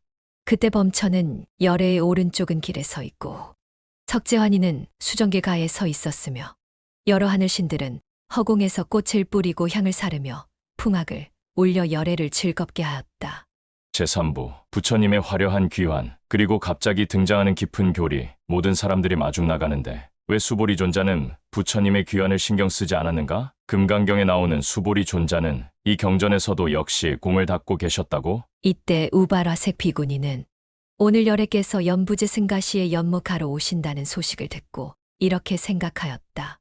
사부등들과 국왕과 대신과 온 나라 백성들이 모두 빠짐없이 나갈 것이다. 만일 내가 평상시의 모습으로 나간다면 그것은 옳지 못할 것이다. 나는 이제 전륜성왕의 형상으로 세존을 뵈러 가리라. 우바라색 비구니는 곧 자신의 모습을 숨기고 전륜성왕의 모습이 되어 칠보를 두루 갖추었다. 그때 존자 수보리는 라열성의 기사굴산 어느 산기슭에서 옷을 깁고 있었다. 수보리는 오늘 세존께서 연부리 땅으로 오신다는 소식을 듣고 사부대중들이 빠짐없이 뵈러 갈 것이니 나도 지금 제때에 가서 열애께 문안하고 예배해야 하리라. 고 생각하였다. 존자 수보리는 옷 깁기를 그만두고 자리에서 일어나 오른쪽 무릎을 꿇었다. 그는 다시 이렇게 생각하였다.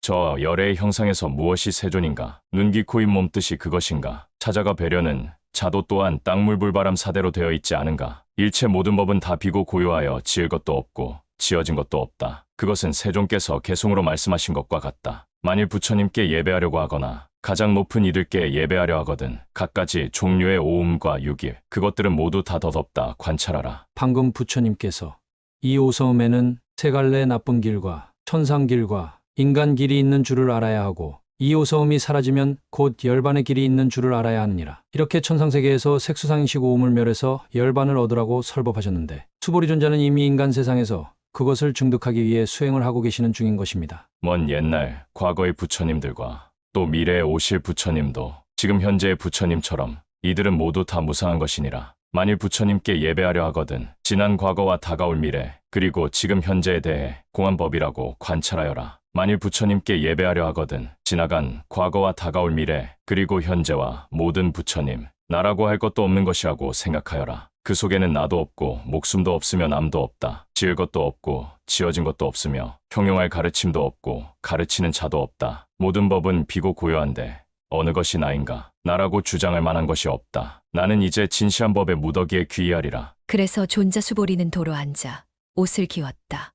역시 해공제일 수보리 존자이십니다. 방금 천상에서 부처님이 오음이 사라지면 열반이라고 하셨는데 지금 지상에서 수보리 존자님이 오음이 사라지게 하기 위한 수행을 하고 계신 것입니다. 반면에 우바라색 비군년 부처님을 공경하기 위해 아주 화려한 전륜성왕의 모습으로 변신해서 부처님을 마중 나갔지만 수보리 존자는 부처님을 형상을 가진 존재로 보지 않고 일체가 정해진 실체가 없이 계속 변한다는 공이라는 일념에 집중하는 신법을 수행하느라고 마중 나가지 않았다는 말입니다. 시대 상황상 누가 보기엔 일견 불경스럽게 보일 수 있는 일입니다. 지금부터 초보자는 머리가 아픈 전문적인 수행 이야기가 5분간 나옵니다. 초보인 분들은 5분 뒤로 넘어가셔도 이해하는데 아무 상관없습니다. 그런데 여기서 오해하지 않기 위해서 참고하실 사항은 공이라는 것은 철학의 측면에서는 사상이고 아주 훌륭한 철학이지만 수행의 측면에서는 더 다양한 층차로 나누어집니다. 공이라는 한 글자는 수없이 다른 표현으로 많이 쓰입니다. 없다, 무상하게 변한다, 환상이다, 본체다. 아마 대승경전을 보신 분들은 공과 마음이라는 단어만 나오면 굉장히 헷갈리고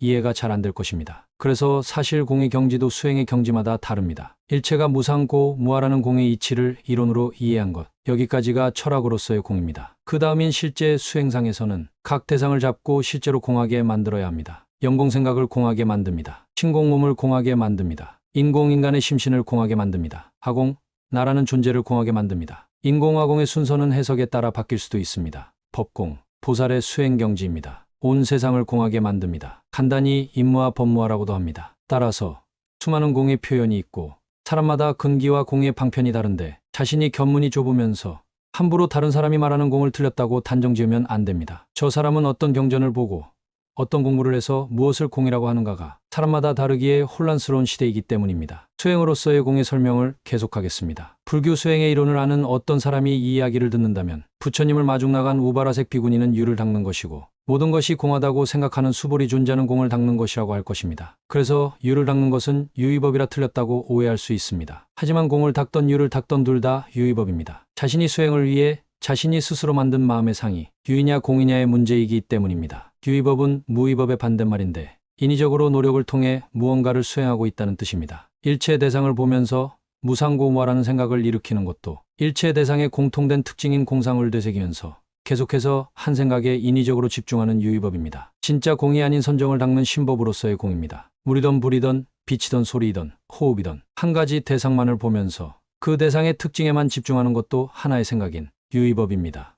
공과 반대말인 유를 닦는다고 합니다. 그 외의 삼재탁공같이 과거와 미래보다 현재 일어나는 생각의 틈 사이를 붙잡는 다른 방식의 공을 닦는 수행은 지금 언급하지 않겠습니다. 그리고 공을 닦던 유를 닦던 모두 다 유의법인데 유의법이 극한에 다다르면 그 유의법을 내려놓아야 합니다. 그래야 진짜 깨달음인 진공을 얻을 수 있습니다. 따라서 한 가지 대상에 집중해서 유를 닦는 것이 틀리고 무상하다 공하다라는 생각인 공상을 닦는 것만이 맞다고 하신 분은 신법으로서의 공과 마음의 본체인 진공을 구별하지 못하는 것입니다. 둘 다 맞습니다. 극한에 다다르면 나중에 다 내려놔야 하는 것이기에는 둘 다 마찬가지이기 때문입니다. 현재 이 경전에 묘사된 수보리 존자의 수준을 보아 공조차 넘어가는 진짜 공을 가르치는 금강경은 이 경전보다 다음에 나온 경전임을 알 수 있습니다. 금강경의 수보리 존자의 수준은 지금 이 경지보다 높기 때문입니다. 금강경에서 갑자기 경전 중간에 그냥 수보리라고 하다가 해명 수보리라고 부처님의 가르침을 이어갈 자격이 된다는 해명이라는 말이 붙습니다. 금강경 설법 도중에 갑자기 수보리 존자님의 경지가 뛰어올랐기 때문입니다. 이 경전은 아직 아라한이 목표인 성문도의 경전인 아암경이라 아직은 진공이 아닌 유의법을 닦기 위한 신법으로서의 공을 묘사하고 있습니다. 원래 모든 수행법이 한 가지 집착의 마음을 묶어서 나머지 집착을 대체하는 것이 출발입니다. 일심불란.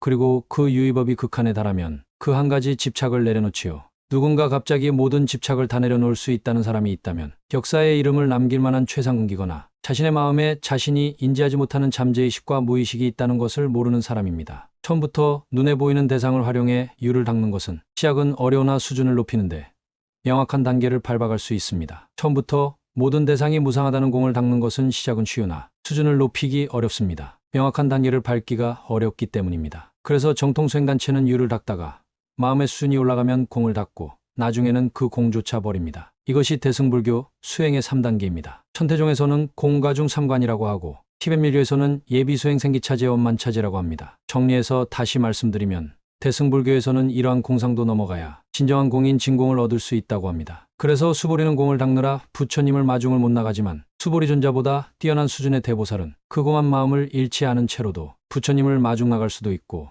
심지어 수많은 선행을 할 수도 있습니다. 진공묘유의 경지에 들었기 때문입니다. 이 경전에서 아직 수보리 존자는 대보살의 수준까지는 안 되는 것입니다. 하지만 보통 사람은 상상도 못하는 수준인 것은 확실합니다. 왜냐하면 심력을 배양하는 과정이 지난하게 어렵기는 하지만 일단 선정을 통해 자신의 심력을 엄청나게 배양하면 이제 그 심력은 외부의 작용을 일으킨다고 합니다. 따라서 물을 대상으로 관하는 사람은 수행이 경지에 이르면 다른 사람이 봐도 그 사람이 물로 보인다고 합니다. 공을 관하는 사람은 수행이 경지에 이르면 마음만 먹으면 모든 것을 공하게 할 수 있습니다. 그래서 천마의 신통력도 그 사람 앞에서는 그냥 사라진다고 합니다. 아까 이 경전에서 신통이 뛰어난 두 용왕들도 목련존자의 존재를 알지 못했다는 부분이 나오지요. 목련존자가 자신의 존재를 공하게 했기 때문입니다. 양자물리학에서 아주 작은 양자는 관찰자의 의도에 따라 관찰자가 양자는 물질이라고 생각하면 물질인 입자의 현상으로 보이고 양자가 물질이 아닐 것이라고 생각하면 물질이 아닌 파장의 현상으로 보인다는 것과 관계가 있겠지요? 그렇다면 관찰자의 의도가 어마어마하게 강해지면 어떤 일이 벌어질까요? 모든 수행은 스스로 심력을 배양하는 것이라고 합니다. 그리고 지금 이 영상을 보시는 분들도 관찰자이십니다. 만일 내가 나의 심력을 배양하면 어떤 일을 할 수 있을지 궁금하지 않으십니까? 지금 이 이야기에 나오는 분들이 심력을 극한까지 닦으신 분들입니다. 제가 이 어려워도 오늘의 영상을 소개하며 이 이야기를 드리는 이유는 지금 남방불교 경전을 소개하기에 대승을 모른다고 오해하시는 분들이나 지금 이대로 주인공이다라는 말을 하시는 분들을 위해 오해를 방지하고자 드리는 말씀입니다. 그분들 말씀대로 지금 이대로 주인공인 것은 맞는데 우리의 마음의 본체인 주인공은 번뇌장과 소지장에 가려져 힘이 전혀 없이 업력에 휩쓸리고 있습니다. 부처님과 우리의 차이는 나를 내가 막는 장애인 번뇌장과 지혜가 없는 장애인 소지장에 두 가지 차이가 있어 어마어마한 격차가 있습니다. 유의법에 의한 수행견이 없이 그냥 내가 이대로 주인공이다라고 한다면 내가 지금 부처님이다라는 해괴한 논리가 됩니다. 지금 이 경전을 보시면 번뇌장과 소지장을 우리보다 많이 닦는 성자들이 무슨 일을 할 수 있는지 스스로 알 수 있습니다. 초보자는 머리가 아픈 오늘의 어려운 부분이 끝났습니다. 그래서 수보리 존자가 부처님을 마중 나가지 않아도 부처님은 모든 상황을 다 아시고 부처님은 수행법을 가르치려 지구에 오셨기 때문에 수행하는 수보리 존자에게 뭐라고 하지 않으십니다. 그렇다고 우리가 지금의 수보리 존자의 수행의 단계를 흉내내서 초보자가 벌써부터 부처님이 형상이 어디 있느냐고 부처님을 공경하는 마음을 안 내면 절대 안 됩니다. 그것을 속담으로 뱁새가 황새를 따라하는 꼴이라고 합니다. 우리는 아직 수보리 존자의 수행의 경지가 아니기 때문입니다. 계속하겠습니다. 그때 우발화색 비구니는 전륜성왕의 모습으로 칠보를 앞뒤에 거느리고 세존께서 오신다는 곳으로 나갔다. 이때 다섯 나라 왕들은 멀리 전륜성왕이 오는 것을 보고 너무 기뻐 어쩔 줄 모르며 저희들끼리 말하였다. 참으로 기이하고 참으로 놀랍다. 이 세상에 열애와 전륜성왕 두 보배가 나타나다니. 그때 세존께서는 수만의 하늘신들을 거느리고 수미산 꼭대기에서 모카로 내려오셨다. 세존께서 발을 들어 땅을 밟으시자 이 삼천대천 세계는 여섯 가지로 진동하였다. 이때 신통변화로 나타난 전륜성왕이 점점 세존께 가까이 다가가자 여러 작은 나라 왕들과 백성들은 모두 피하였다. 그때 신통변화로 나타난 전륜성왕은 세존께서 가까이 오신 것을 알고 다시 본래의 모습으로 돌아가 비구니가 되어 세존의 발에 예배하였다. 다섯 왕들은 그것을 보고 원망하면서 저희들끼리 수군거렸다. 우리는 오늘 큰 손해를 보았다. 우리가 먼저 열애를 베어야 마땅한데 저 비구니가 먼저 베었다. 비구니는 세존 앞에 나아가 머리를 조아려 그 발에 예배하고 부처님께 아뢰었다. 저는 이제 가장 높은 분에게 예배합니다. 오늘 제일 먼저 될 수 있었던 저 우발화색 비구니는 바로 열애의 제자입니다. 그때 세존께서는 그 비구니를 위해 이런 개송을 말씀하셨다. 착한 업으로 먼저 예배했으니 그대가 최초라 해도 허물이 없겠지만 텅 비어 아무것도 없는 저 해탈문 이것이 부처님께 예배하는 이치이니라. 만일 부처님께 예배하려 한다면 장차 다가올 미래와 지나간 과거 모두 공언법이라 관찰하여라. 그것이 부처님께 예배하는 이치이니라. 수보리 존자가 공을 보고 마중 나오지 않는 일이 맞다는 말씀입니다. 진정한 부처님은 삼신인 법신 보신 화신이 있습니다. 인간의 형상을 한 부처님은 말 그대로 형상일 뿐입니다. 진짜 부처님은 전 우주에서 모든 인과를 저장하고 업을 지은 생명체에게 그 업을 돌려주는 인과의 법칙을 돌리는 일체 생명체의 마음의 본체인 법신입니다. 일체 생명체의 마음의 본체이니 여러분의 마음의 본체이기도 하겠지요? 법신의 다른 이름은 열애제팔아레아식 대원경지 원각 등 많이 있습니다. 분명 팔만대장경 안에서 남방불교에 속하는 아함경이지만 그 안에 이미 대승불교 보살도의 이치가 있습니다. 그때 다섯 왕과 헤아릴 수 없이 많은 사람들은 모두 세존께 나아가 제각기 이름을 일컬었다. 저는 가시국의 왕 바사닉입니다. 저는 발차국의 왕 우전입니다. 저는 다섯 도시의 주인 악생입니다. 저는 남해의 주인 우다연입니다. 저는 마갈국의 왕 빈비사라입니다. 그때 엄청나게 많은 사람들이 운집하였고 사부대중들 가운데 가장 높은 어른 1250명도 세존께 나아가 머리를 조아려 그 발에 예배하고 한쪽에 섰다. 그때 우전왕은 우두전단으로 만든 열애상을 손에 들고 개송으로 열애께 아뢰었다. 제가 지금 여쭈고 싶은 게 있사오니 자비로 일체를 보호하는 분이시여 부처님의 형상을 만든 사람은 어떠한 복을 받게 됩니까? 그때 세존께서도 개송으로 대답하였다. 대왕께선 이제 들어보시오. 조금이나마 그 뜻을 설명하리다. 부처님의 형상을 만드는 것에 대해 내 이제 간략히 설명하리다. 태어날 때부터 눈이 온전하였고 나중에는 또 천안을 얻게 되며 흰자위 검은 동자 분명한 것은 부처님의 형상을 만든 덕입니다. 온몸은 완전에 이지러짐 없고 그 뜻은 반듯해 미혹되지 않으며 그 힘은 보통 사람 곱절이나 되나니 부처님 형상을 만든 사람입니다. 나쁜 세계에는 떨어지지 않고 마침내는 저 천상에 태어나며 그곳에서 그는 천왕이 되나니 부처님의 형상을 만든 복입니다. 그 나머지 복도 헤아릴 수 없어 그 복은 가히 생각할 수조차 없으며 그 이름 사방에 두루 퍼지나니 부처님의 형상을 만든 복입니다.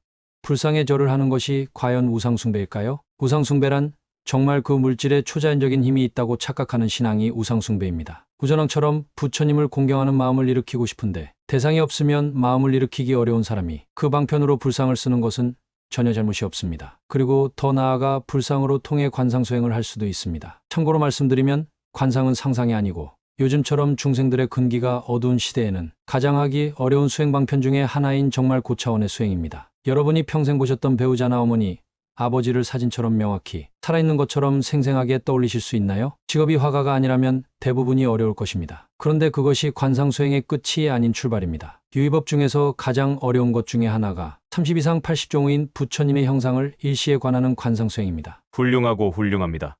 대왕이여, 그것은 이기마나 천상이나 인간이나 모두 그 덕을 입을 것입니다. 그때 우전왕은 너무 기뻐 어쩔 줄 몰랐다. 세존께서는 사부대중들과 다섯왕을 위해 미묘한 논을 말씀하셨으니 그때 설하신 논은 보시에 대한 논, 계율에 대한 논, 천상에 태어나는 것에 대한 논이었으며 또 탐욕은 더러운 생각이고 번뇌는 큰 재앙이므로 그것을 벗어나는 것이 가장 긴요한 일이라고 하셨다. 그때 세존께서는 사부대중들의 마음이 열리고 뜻에 이해가 생긴 줄을 아시고 모든 부처님들께서 항상 말씀하셨던 법이 괴로움의 발생, 괴로움의 소멸, 괴로움의 소멸에 이르는 길에 대해 그들에게 모두 설명하셨다. 그때 그 자리에 있던 하늘과 사람 6만여 명은 모든 번뇌가 없어지고 법안이 깨끗해졌다. 그때 다섯왕이 세존께 아뢰었다. 지금 이곳은 묘한 복을 받은 가장 신령스러운 땅이니 여래께서 비로소 33천인 도리천에서 내려와 이곳에서 설법하셨기 때문입니다. 지금 이 땅에 기념물을 세워 영구의 보존에 없어지지 않게 하고 싶습니다. 세존께서 말씀하셨다. 당신들 다섯왕은 이곳에 절을 세우십시오. 영원히 복을 누리며 끝내 무너지지 않을 것입니다. 절은 어떻게 세워야 합니까? 그때 세존께서는 오른손을 펴 땅속에서 석가모니 부처님 이전에 지구에 오신 부처님인 가서별의 절을 집어 올려 다섯왕에게 보이면서 말씀하셨다. 만일 절을 지으려거든 이것을 법으로 삼으십시오. 세상은 성주계공합니다. 원래부터 인류는 태동하고 번성하고 유지되고 멸망하고 이런 사이클을 밟아왔다고 합니다. 그리고 각 사이클마다 인류의 정신문화의 전성기에 인간 세계인 지구의 부처님이 한 분 오십니다. 지금은 물질 문명은 훨씬 발달했지만 정신 문명은 많이 쇠퇴한 시절입니다. 비록 중고등학교, 대학교를 나온 현대인이 100년 전에만 돌아가도 현자라고 불리겠지만 그것은 지식의 영역이고 불교나 수행에서 말하는 도력이나 지혜는 지식과는 조금 차이가 있습니다. 당연히 불경인 팔만대장경을 공부하는 것도 지식이지만 부처님이 안 계시기에 어쩔 수 없이 스스로 수행법을 공부하기 위한 지식일 뿐입니다. 그런데 이런 수행을 위한 지식들마저 점점 비난받고 사장되고 있는 실정입니다. 법이 흐려지고 중생들의 근기가 낮아져서 수행법을 알기도 어렵고 알아도 실천이 어렵기 때문입니다. 방금 등장한 가섭부처님은 인류의 수명이 2만세일 때 오신 과거의 부처님이시라고 합니다. 2600년 전에 오신 석가모니 부처님은 7번째 부처님이십니다. 그만큼 부처님을 만나는 것은 우연이 아닙니다. 담대의 부처님으로 오실 미륵보살님은 지금 욕계천인 도솔천이라는 천상세계에서 설법하고 계신다고 합니다. 그리고 인류의 수명이 8만세가 될 먼 미래의 지구의 부처님이 되기 위해 오신다고 합니다. 인류에게는 엄청난 잠재력이 숨어져 있습니다. 단지 개발하지 못할 뿐입니다. 불경에는 사람이 임종후 다음대 부처님인 미륵보살님을 만나는 방법도 있습니다. 제 채널의 관련 영상을 참고하시기 바랍니다. 다섯왕은 그곳에 큰 절을 세웠다. 그때 세존께서 모든 비구들에게 말씀하셨다. 항아의 모래알처럼 많은 과거 열애를 따랐던 무리들도 오늘과 다름이 없었다. 미래 모든 불세존을 따르는 무리들도 오늘과 다름이 없을 것이다. 지금 이 경 이름은 유천법본이라 한다. 비구들아, 마땅히 이와 같이 배워야 하느니라. 그때 사부대중들과 다섯 나라 왕들은 부처님의 말씀을 듣고 기뻐하며 받들어 행하였다. 오늘은 여기까지입니다. 단지 누군가가 불교를 퍼뜨리기 위해 만든 소설 같은 이야기일 뿐이라 생각하십니까? 아니면 실제 있을 수도 있는 일이라 생각하십니까? 저는 실제 있을 수도 있는 일이라 생각하니 영상을 만들어 올렸겠지요? 왜 예성들이 절대 부처님을 함부로 대할 수 없었는지 의문이 풀리십니까? 그리고 부처님의 별명 10가지인 열애 시포 중에 천인들과 인간의 스승이라는 천인사라는 별명이 정말 신족통으로 천상세계에 가서 천인들을 가르치고 계셔서 생겼다는 것을 아셨을 것이고, 거의 말도 안 된다고 생각하는 부처님의 능력을 고려하지 않는다 하더라도 부처님의 제자들을 통해 인간이 가지고 있는 위대한 잠재력이 어디까지인지 조금은 알게 되셨으리라 믿습니다. 그래서 선행을 하지 않는 아라하는 모든 번뇌가 다 누진통이라는 신통이 있고, 과일을 중독하고 선행을 하는 불괴법 아라하는 누진통 외에도 오신통을 닦는데, 천안통, 천이통은 삼천대천세계를 뚫어보는 눈과 귀이고, 타심통은 타생명체의 마음을 읽는 능력, 500생 동안의 전생을 보는 능력인 숙명통과 몸으로 공간 이동을 하거나 물체를 변화시키는 신족통이 있고, 아라한의 경지마저 넘어가 큰 깨달음을 얻은 대보살은 반야지인 오종반야가 있고, 모든 것을 완성한 부처님은 열의 심력이 있습니다. 즉 누군가 성자의 과의를 중독했다면 성자의 과의를 증명할 만한 지혜와 능력이 있어야 진짜 성자입니다. 그러나 저는 모든 사람이 신통력을 목적으로 수행해야 한다고 주장하는 것이 아닙니다. 영상에 보신 대로 신통력은 자신이 삼천대천세계를 직접 관찰해서 이론이 아닌 자신의 직접 경험으로 십연기나 사성제 삼법인 같은 진리를 깨닫기 위한 관찰의 수단이거나 그 이후에는 깨달음을 얻고 나서 중생 속에 숨어 중생을 구제하기 위한 수단입니다. 그리고 보셨다시피 부처님은 그때 당시에도 제자들에게 자신의 허락하에서만 신통을 쓰게 하셨고, 신통을 쓰지 말라고 하신 경우도 많습니다. 심지어 쓰지 말라고 했는데 신통을 써서 벌을 내린 경우도 있습니다. 왜냐하면 신통은 엄청난 업을 수완하게 되어 있습니다. 불교에서는 신통이 중요한 게 아니라 그 신통을 써서 신통을 쓴 사람과 신통을 본 사람에게 그 신통의 결과가 결국 선행이 되는가 악행이 되는가가 훨씬 더 중요합니다. 그런데 열의 심력이 있는 부처님을 제외하고는 지금의 그 신통이 미래의 일체 생명체에게 유익한 업으로 작용할지 정확히 모르기 때문입니다. 생각해 보십시오. 신통력을 지닌 특수한 소수의 사람이 아무에게나 그것을 다 보여준다면 인간의 자유의지는 어디 있고 선택의 기회는 어디에 있습니까? 그러나 자신이 방법도 모르고 수행력도 없어서 못 보여주는 것하고 신통을 부린다면 인과의 법칙상 그런 행동을 하면 안 되기 때문에 안 보여주는 것과는 능력면에서 하늘과 땅 차이가 아니겠습니까? 그러면 진짜 성인도 내 앞에 나타나서 신통력을 안 보여주는데 우리가 진짜 성인인 줄 어떻게 아냐고요? 그러니까 바로 그 의문, 보지 못하는 상황에서 믿을지 안 믿을지 선택해야 하는 상황에 처한 것이 바로 우리 모두의 업력입니다. 경전에 보면 부처님을 만난 사람들은 마치 마법처럼 깨달음을 빨리 얻습니다. 그런데 우리가 간과하는 부분이 있는데 그것은 인류의 역사가 태동되고 유지되고 멸망하는 성주괴공 속에 단 한 명만 오시는 부처님을 만났다는 것 하나만으로 그것이 우연이 아니라 인과의 법칙에 의해 그리된 것이기에 부처님을 만난 사람은 만나기 전에 전생과 현생에 이미 엄청난 수행공덕과 선행공덕을 쌓았다는 반증입니다. 오죽하면 부처님 멸반 후후대에 우착보살님 같은 분은 미륵보살님을 한 번 뵈려고 10년이 넘게 동굴에서 기도하셨다고 하겠습니까? 그러나 이번 생에 부처님을 못 만난 우리로서는 경전의 등장인물들 같은 큰 복은 없는 것이고 그 정도 큰 복이 없으니 믿음으로 가서 스스로 증득해보고 진짜인지 아닌지 확인하는 수밖에 없습니다. 그래서 저는 맹목적인 믿음이 아닌 합리적인 이성에 기반한 믿음을 일으키는 것을 도와드리고자 제가 공부한 만큼 부처님에 대한 기록을 읽는 것을 도와드리는 영상을 제작하고 있습니다. 다행히 8만대장경이 남아 있습니다. 부처님은 수없이 많은 경전에 분명히 37조 도품이라는 일체 수행법의 원리에서 사념처를 닦고 사정근을 닦은 후 사신족이라는 신통력을 닦으라 하셨습니다. 다시 한번 말씀드리지만 저는 모든 사람이 신통력을 목적으로 수행해야 한다고 주장하는 것이 아닙니다. 단지 깨달음과 신통에 대한 올바른 견해를 확립하는 것을 도와드리기 위해서입니다. 부처님이나 깨달음이라는 목적지에 대해 애매하게 알거나 잘못 알고 있으면 목적을 추구하기도 어렵지만 출발해서 걸어간다 해도 뭔가 이상한 방향으로 가지 않을까요? 어느 종교에나 마찬가지지만 성인을 낮추고 자신을 높이기 위해 자신이 할 수 없으면 성인도 할 수 없다고 말하며 성인이 말씀하신 수행법을 그리는 사람들이 있습니다. 오늘 경전에서 보셨다시피 불교에서 말하는 깨달음은 어떤 보편적인 발상의 전환이나 남들이 이해하기 어려운 이치를 마침내 이해하고야 말았다 정도나 일반인과 다르게 하나 없으면서 내가 주인공임을 깨달았다 같은 이해의 영역이 아닙니다.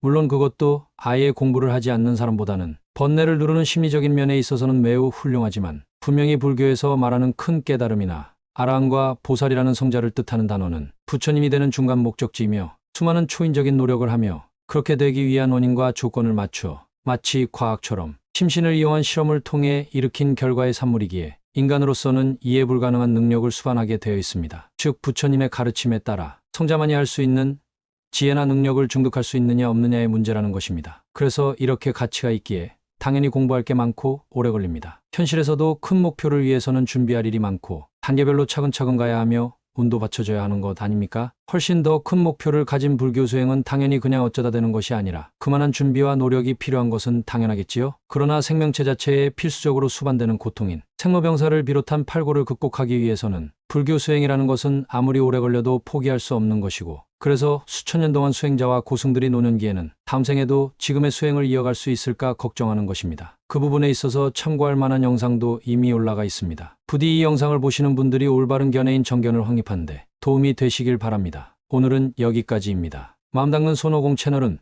부처님을 비롯한 성인이 남긴 심신수양의 기록들을 연구하여 사람들이 추상적으로 생각하거나 잘못 알고 있는 개념 속에서 스스로 중심을 잡으실 수 있도록 본질을 흐리지 않는 선에서 현대인이 이해하기 쉽게끔 실용적인 원리를 정리해서 전달하고 있습니다. 선행하는 사람을 돕는 것도 누구나 지금 당장 할 수 있는 가장 쉬운 선행입니다. 화면 하단의 왼쪽에는 멤버십 가입 버튼이 있고 오른쪽에는 슈퍼생스가 있습니다. 여유가 되시는 분들의 작은 후원은 더욱더 정성이 들어간 영상을 제작하는데 큰 힘이 됩니다. 제 채널인 마음 닦는 손오공에 대한 많은 성원 부탁드리겠습니다.